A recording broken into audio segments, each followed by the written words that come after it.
Os aspectos mais importantes que eu devo considerar no momento da minha concepção estrutural. Primeiro, características do empreendimento. Aquilo que eu já falei com vocês em algum momento aqui dessa transmissão. A altura da edificação influencia no sistema estrutural que eu vou utilizar. Eu posso trabalhar, por exemplo, com núcleo rígido, de repente, dependendo do modelo da minha estrutura, da quantidade de pavimentos. Eu posso trabalhar com lajes lisas, lajes planas, lajes cogumelos, enfim. Então, a altura da edificação influencia diretamente na concepção da minha estrutura, tipo de ocupação, se vai ser edificação comercial, residencial ou industrial. Se for comercial, normalmente, tá? Edificações comerciais tem um pé direito um pouco mais amplo, da ordem de 3,5 metros, por exemplo, te dá uma liberdade maior de trabalhar com vãos maiores, tendo vigas um pouco maiores, vigas de 50, vigas de 60, e ainda assim garantir um pé direito legal para o seu cliente. Então isso também influencia na minha concepção, e ali vai ser forrado, normalmente é assim, edificações comerciais. Claro que tem os casos, né, de que não seja assim, pé direitos mais baixos, mas cada tipo de estrutura envolve uma concepção diferente.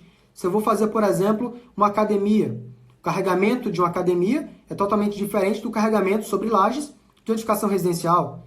E eu tenho que garantir a segurança da minha estrutura, a estabilidade, a eficiência. Influencia, portanto, o tipo de ocupação na minha concepção, a geometria e vãos livres. Se eu tiver, por exemplo, um vão de 10 metros numa garagem, com carregamento excessivo, eu posso trabalhar com estacionamento, eu posso precisar trabalhar com estrutura protendida, com laje protendida, com vigas protendidas, enfim. Grau de complexidade da minha arquitetura. Quanto mais complexo for o meu projeto de arquitetura, menos soluções estruturais eu tenho. Eu fico mais limitado. Por isso que o grau de complexidade da arquitetura é um dos principais fatores que influenciam no custo de um projeto. Porque aumentou a complexidade, diminui a quantidade de soluções estruturais que eu tenho para aquele projeto. Então, normalmente, naturalmente, fica um projeto mais caro e que envolve um determinado de solução diferente de um projeto mais básico, aquele projeto totalmente simétrico. O tipo de solo, o relevo do meu terreno também influencia. O que é mais fácil? Eu calcular uma estaca hélice contínua, uma estaca raiz, ou calcular uma sapata, ou um bloco de concreto? Então, a própria característica do solo influencia no custo do meu projeto também, na própria concepção. Se eu tenho um solo mais propício para sapata, eu tenho um custo X. Se o solo for mais propício para uma fundação indireta, uma fundação profunda, o custo também muda, a concepção muda. O tipo de solo vai variar o tipo de solução que eu vou adotar para o meu projeto de fundações. Se vai ser de sapatas, se vai ser de bloco sobre estaca. Qual estaca que eu vou utilizar?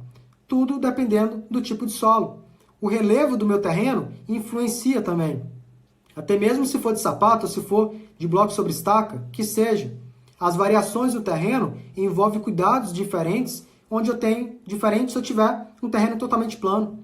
Se eu tiver um terreno totalmente plano, é muito mais fácil eu fazer a minha concepção do que eu fazer uma concepção para um terreno acidentado.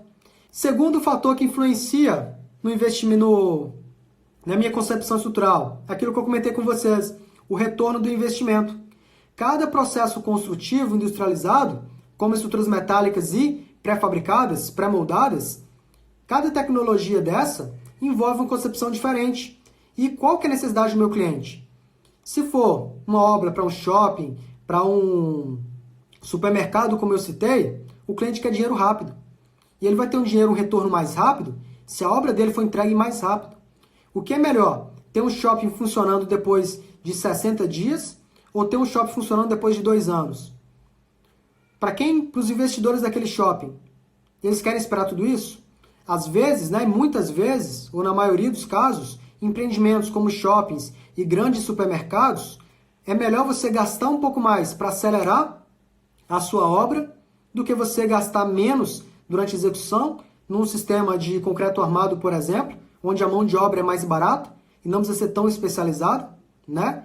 Qualquer um executa, entre aspas, tá? É mais fácil até encontrar mão de obra. O investimento seria mais baixo, porém, levaria muito mais tempo para ele ter retorno sobre aquele investimento. E aí não vale a pena. Agora, será que você já pensou nisso?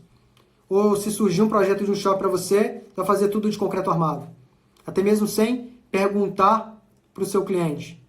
Obviamente, uma obra como essa, uma obra grande como essa, tem todo um planejamento.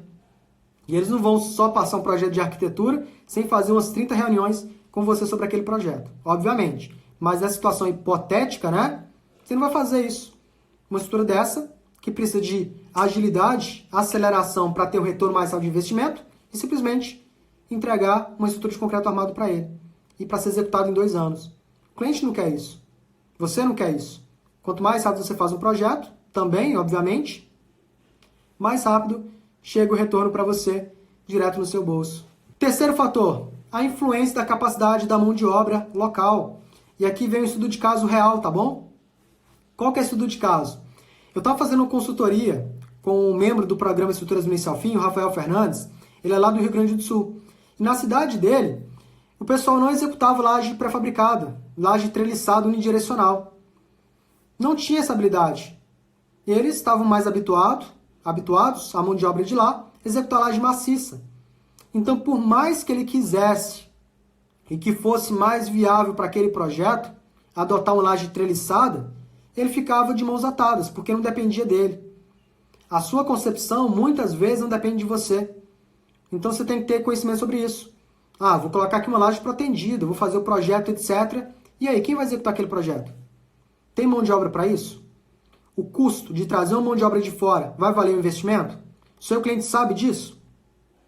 Ou seja, a mão de obra, capacidade da mão de obra local influencia também na sua concepção. Então agora já começar a pensar em tudo aquilo que influencia. O jeito certo, o jeito errado de você fazer uma concepção é isso. Beleza? Quarto item, custo-benefício. É fundamental que nós tenhamos uma visão sistêmica de todo o processo de construção para garantir o resultado esperado. É importante que quem está fazendo o projeto estrutural saiba o que é e como é fazer um projeto estrutural. Saiba como que é executar um projeto estrutural na prática. Como que devem ser armados as lajes maciças em encontros de vigas. A armadura fica por baixo ou fica por cima? Você sabe disso? Porque no seu detalhamento tem que indicar isso. Se você for na obra e visualizar um processo de execução errado, você tem que saber que está errado. Porque não justifica você ser negligente. Você vai na obra verificar as armaduras. Somente olhar para elas, não saber como que é o jeito certo de fazer, não te garante que ali não vai dar problema para você depois. Porque se der algum problema, o que o cliente vai fazer? Qual que é o argumento dele? Cara, você foi na minha obra, viu como foi executado, e você não viu isso? Você fala que vai lá visualizar, verificar a sua estrutura, a sua armadura, e você não viu isso? Você foi lá para quê? Eu te paguei para quê? Então, por mais que o erro pode ter sido na execução, você tem uma influência importante ali. Eu não posso simplesmente entregar um projeto ou abandonar o meu projeto. Tem um ditado, né? Que engenheiro não entrega a obra. O engenheiro abandona a obra. A gente tem que mudar isso. Nós temos que ter a nossa responsabilidade ali, saber qual que é a nossa responsabilidade. E saber fazer um projeto, saber como que eu faço o projeto estrutural, deve ser pensado e feito, melhor dizendo, né? Quando eu faço um projeto, deve ser pensado em como aquele projeto vai ser executado. Eu tenho que ter esse conhecimento de como que é a prática. O meu projeto, além de bem dimensionado, ele tem que ser execuível. Não adianta eu fazer o melhor projeto no papel, para quando o cara, o cliente, pedreiro, ajudante, mestre de obra, pegar aquele projeto e eu não entender nada. Ter um projeto ali suscetíveis a erros. Um projeto que é suscetível a falhas. Eu não posso permitir isso. Eu tenho que ter uma série de cuidados. E o custo-benefício, para eu garantir esse custo-benefício para o meu cliente, eu tenho que entender sobre isso. A escolha de um sistema estrutural ou do meu empreendimento, né, ou a implantação de qualquer inovação em empreendimento, deve ter como foco o menor custo final para o meu cliente ou para aquele empreendimento. Tá bom?